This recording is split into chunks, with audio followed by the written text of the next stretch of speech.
Bonjour, bienvenue dans la série sur le temps.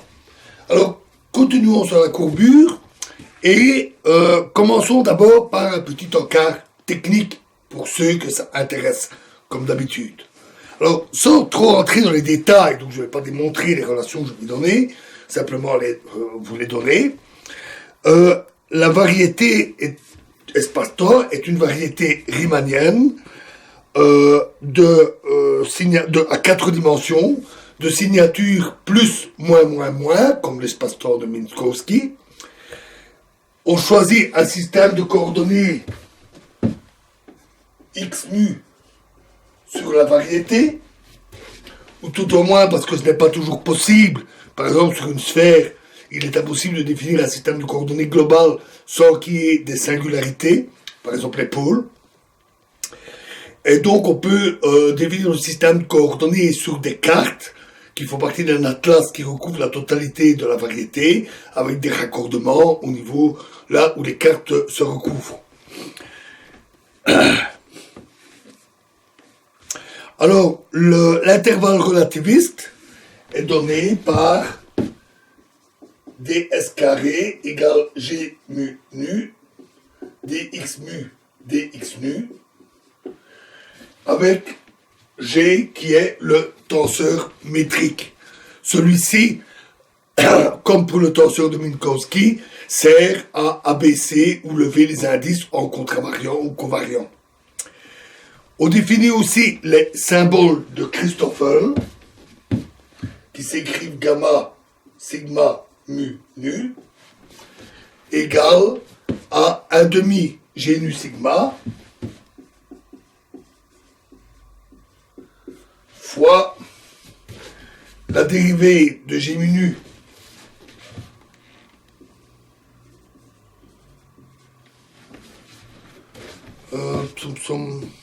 excusez-moi, c'est gamma lambda mu dérivé par dx lambda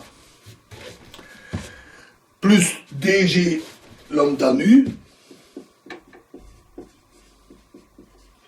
dérivé par dx mu moins la dérivée de g mu lambda par rapport à dx nu. Alors attention, les symboles de Christoffel ne sont pas des tenseurs. Si on effectue un changement de coordonnées ou un changement du système de coordonnées, les symboles de Christoffel ne se transforment pas tout à fait comme des tenseurs. On a alors l'équation des géodésiques, donc qui donne les trajectoires géodésiques sur la variété, qui s'écrit d2 x lambda sur d tau carré plus gamma lambda mu fois dx mu sur d tau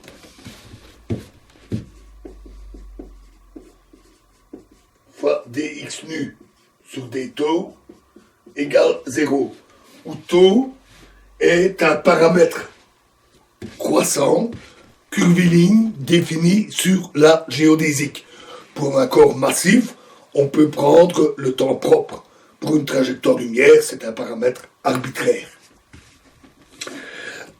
On définit aussi le tenseur de courbure de Riemann-Christoffel, qui est un tenseur du quatrième ordre, R lambda mu nu sigma est égal à la dérivée de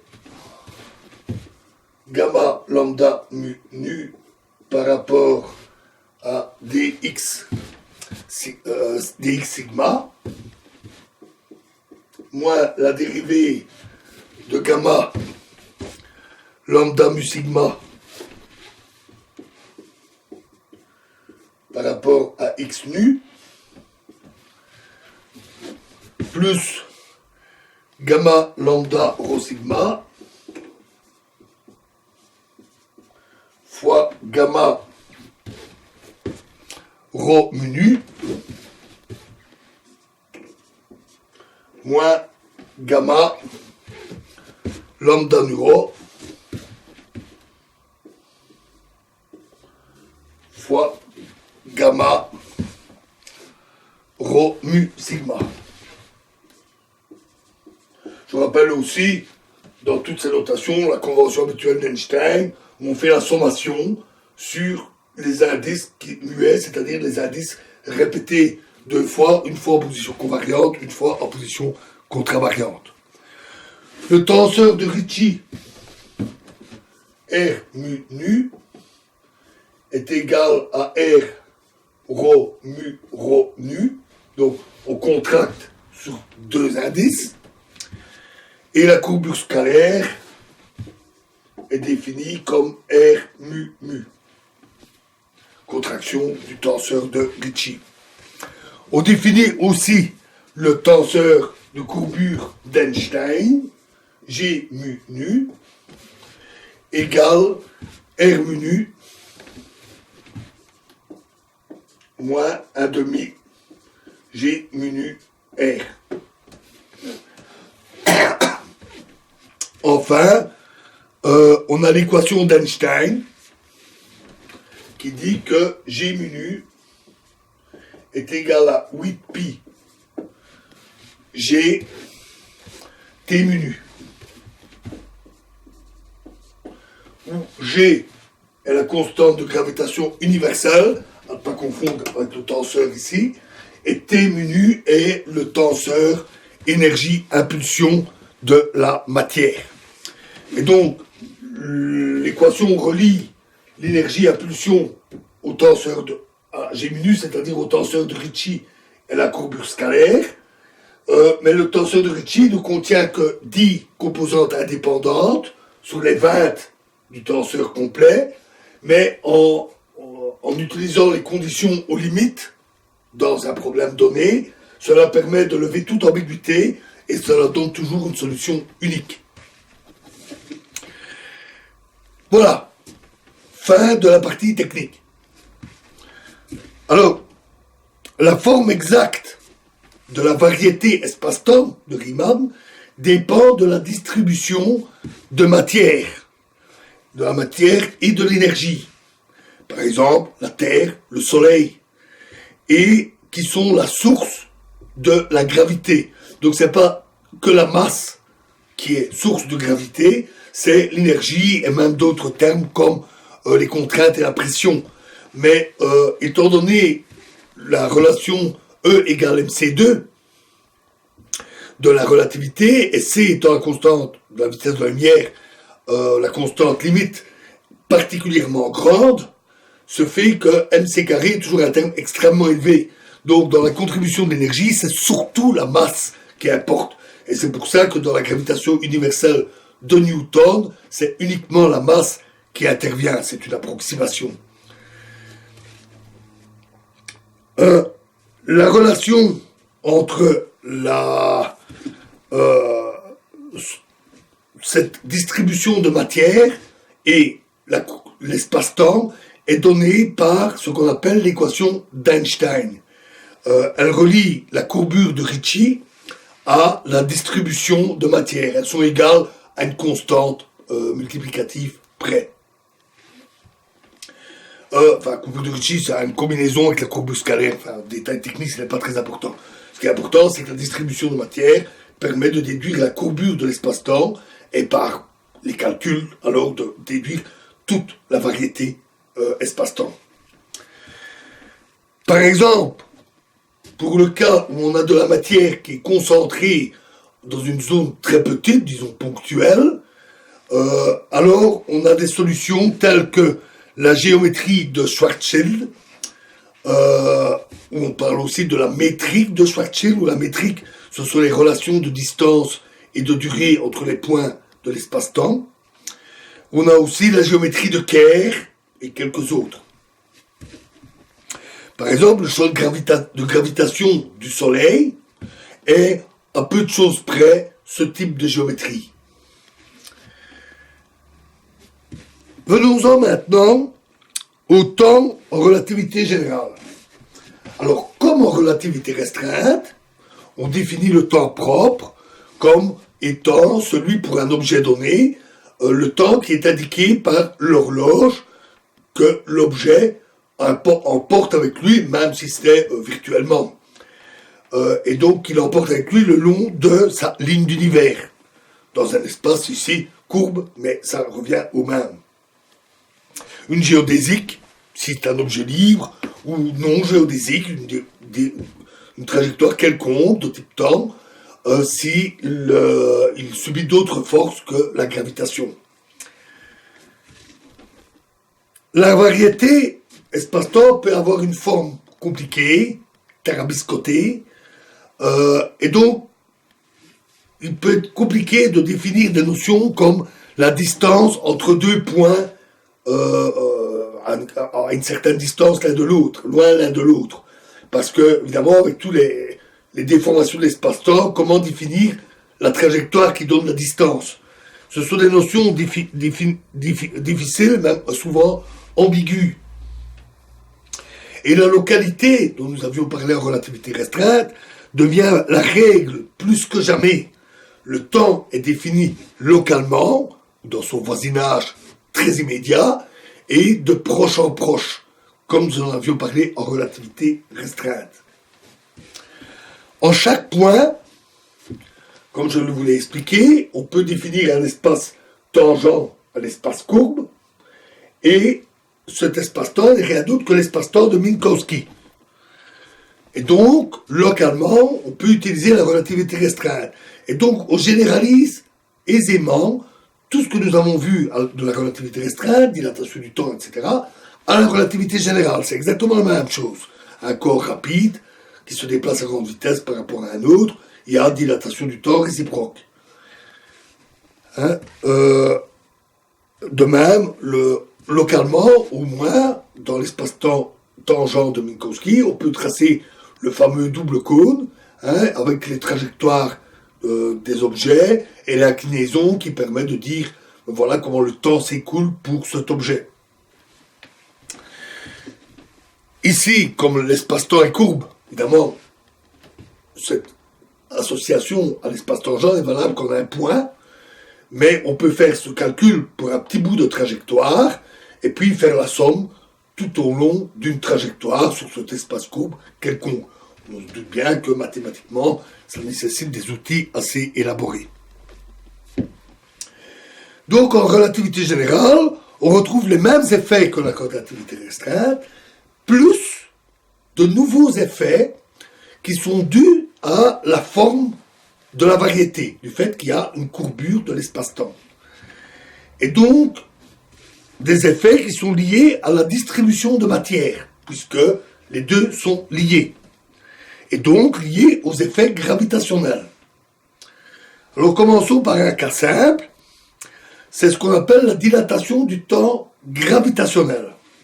On l'appelle aussi redshift gravitationnel ou décalage vers le rouge gravitationnel. Alors de quoi s'agit-il? Supposons qu'on ait un corps massif et un objet, à la surface de ce corps massif, un rayon lumineux est émis vers l'extérieur. Eh bien, en s'éloignant du corps, il va subir un décalage vers le rouge, c'est-à-dire que les longueurs d'onde de la lumière vont se décaler vers les grandes longueurs d'onde. Donc typiquement, pour la lumière visible, ça se décale vers le rouge. Et donc tout rayon lumineux subit un tel décalage gravitationnel en partant vers l'extérieur de ce corps massif ou en allant vers un autre corps moins massif. Par exemple, du Soleil très massif avec une forte gravité vers la Terre moins massive avec une plus faible gravité.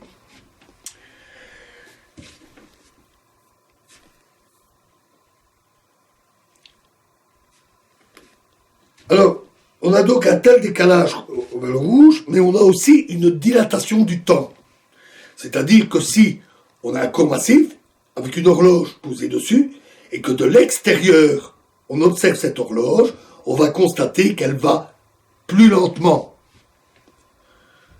Ou à l'inverse, si on observe depuis la Terre une horloge dans l'espace, on va constater que celle-ci va plus vite. Et donc, cette fois-ci, contrairement au cas de la relativité restreinte, cette dilatation du temps gravitationnel n'est pas réciproque. Elle est due à la courbure de l'espace-temps qui n'est pas la même en plusieurs endroits. Il n'y a pas de symétrie. Et donc, ici, on a un effet non réciproque.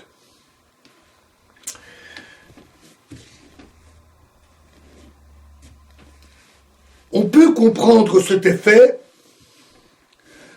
avec un exemple très simple. Parce qu'en fait, ce phénomène peut s'expliquer sans faire appel aux notions de courbure, d'espace-temps ou de choses aussi compliquées.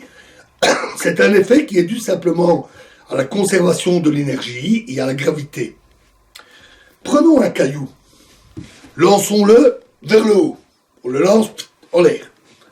Celui-ci va monter, mais il est attiré par la Terre. La gravité terrestre tire sur le caillou, et donc celui-ci en montant va ralentir. Au final, il va finir par retomber, attention, écartez-vous, ou si vous le lancez très fort, là il faut vraiment être très musclé, il va filer dans l'espace à une vitesse plus faible, mais il va s'échapper. Mais toujours est-il qu'en montant, il ralentit. Et donc, son énergie cinétique, l'énergie liée à sa vitesse, diminue au fur et à mesure qu'il monte. On dit que la gravité forme un puits de potentiel d'énergie et que en sortant de ce puits, le caillou doit céder une partie de son énergie. Donc, il voit son énergie cinétique diminuer au fur et à mesure qu'il monte. Si on prend un rayon lumineux, on a quelque chose d'analogue. Le rayon lumineux quitte le sol et lui aussi, il va perdre de l'énergie. Si ce n'est que un rayon lumineux va toujours à la vitesse de la lumière, toujours à la vitesse c. Donc le rayon lumineux, lui, ne va pas ralentir. Mais il va perdre de l'énergie. Alors comment ça se traduit pour la lumière? Eh bien simplement par un décalage des longueurs d'onde vers le rouge. En fait, la lumière, au niveau quantique, on reparlera de la mécanique quantique bientôt, est composée de particules appelées photons, et ces photons ont une énergie qui est proportionnelle à leur fréquence. Donc, une baisse de l'énergie correspond à une baisse de la fréquence, et inversement à une augmentation de la longueur d'onde, donc un décalage vers le rouge. Notons que donc la fréquence de cette lumière diminue. Le rythme d'oscillation de la lumière baisse en quittant le corps massif. Si on utilise la lumière, comme on le fait avec les horloges atomiques, avec le rayonnement émis par le césium, si on s'en sert pour rythmer le temps, cela correspond à une dilatation du temps. Alors on pourrait se dire peut-être que c'est apparent, mais non, parce que tous les corps subissent ça. Et on peut là aussi faire le lien avec la mécanique quantique, puisque la mécanique quantique dit que tout corps a un comportement ondulatoire. Et avec une longueur d'onde, une fréquence, donc qui n'est pas liée aussi simplement pour la lumière, mais avec une fréquence qui est également liée à l'énergie. Même relation. Et là aussi, on a une baisse de l'énergie du caillou, et donc de la fréquence telle que donnée par la mécanique quantique. Donc tous les phénomènes, tout ralentit, toutes les pulsations diminuent. Donc, physiquement, on ne pourrait pas faire de différence entre les deux, entre un ralentissement du temps ou simplement cette dilatation des longueurs d'onde. Et donc, on a une dilatation du temps gravitationnel à cause de la conservation d'énergie qui fait qu'un corps qui monte, que ce soit de la lumière, un caillou ou n'importe quoi, doit fournir ou céder une partie de son énergie pour échapper à l'attraction du corps. On observe aussi ces phénomènes. Alors, deux exemples très simples.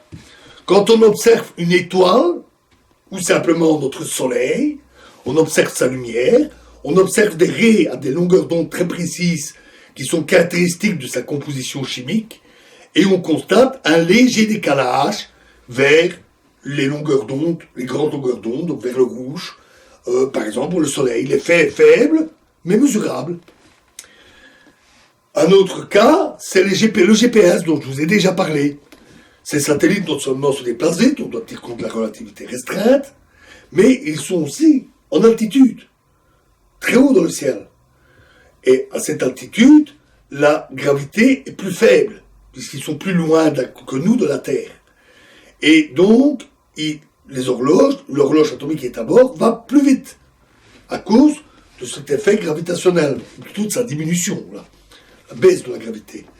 Et donc, on doit en tenir compte. Et là aussi, il y a une correction pour la relativité générale dans les horloges atomiques des GPS, des satellites GPS. Petite histoire amusante d'ailleurs. Lorsque le GPS a été conçu, rappelons que le GPS a caractère militaire, hein, ce sont des satellites qui ont été lancés par les militaires américains pour leur propre usage, et ils ont fourni pendant longtemps un signal altéré pour donner moins de précision pour le domaine civil. Lors de certains grands événements militaires comme la guerre du Golfe, ils se sont permis de couper le GPS. À l'époque, les GPS, pour les personnes comme vous et moi, étaient encore très peu répandus, donc on n'a pas été totalement affectés. Les navires, les avions ont pu être affectés. Depuis, ils ont un peu plus lâché du lest. Le GPS est plus facilement disponible et avec toute la qualité du signal. Il n'est plus altéré. Et lorsque le GPS a été conçu, les scientifiques ont dit, ben voilà, les horloges atomiques qu'on met à bord, il faut modifier leur fréquence. Parce qu'il faut tenir compte de la relativité restreinte et de la relativité générale. Mais ça, c'est ce que dit un scientifique. Les militaires, ils y connaissent que dalle à ça. Relativité, Einstein. Non, il faut que les horloges soient justes. Alors, ils ont trouvé un compromis. Alors, peut-être qu'il y a un peu d'histoire apocryphe là derrière, mais je pense que l'histoire est exacte.